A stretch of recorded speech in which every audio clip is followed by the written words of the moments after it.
অবৈধভাবে রিয়ার্ডের মাধ্যমে পুনর্ভর্তির মাধ্যমে বছরের পর বছর ধরে নিষিদ্ধ ছাত্রলীগ নেতাকর্মীরা তাদের নেতাকর্মীদেরকে ফলে রাখতো।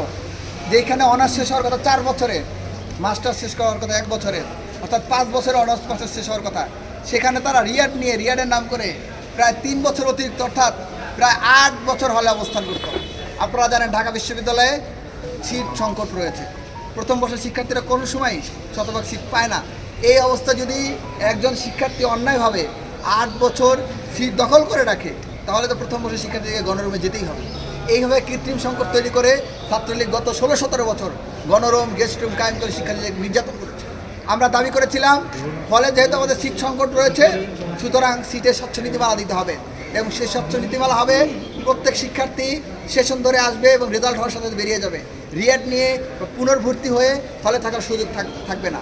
কিন্তু ওই প্রশাসন আমাদের এবং শিক্ষার্থীদের দাবিকে অগ্রাহ্য করে 3 বছর অনার্সে 2 বছর রিয়াড, মাস্টার্সে 1 বছর, এই টোটাল 3 বছর অতিরিক্ত রিয়াড নিয়ে হলে থাকার সুযোগ করে দিতে যাচ্ছে। এবং আপনারা জানেন অনেক রাজনৈতিক নেতাকর্মী আছে, আপনি খোঁজ দিলে দেখতে পাবেন হলে এখন পর্যন্ত ফার্স্ট ইয়ারই পার হইতে পারে নাই। এখন আপনি যদি বলেন ইন্টারিম গভর্নমেন্টের আগে হয়তো ফেসিবাদী যারা নির্যাতনের শিকার হয়েছেন ক্লাস করতে পারেন না, কিন্তু এরপরে তো এই 5 আগস্টের পরে অলরেডি 2 বছর পার হয়ে গেছে। এতদিন যদি কেউ পড়ালেখা করতো তার তো মিনিমাম সেকেন্ড ইয়ার বা থার্ড ইয়ারে থাকার কথা ছিল।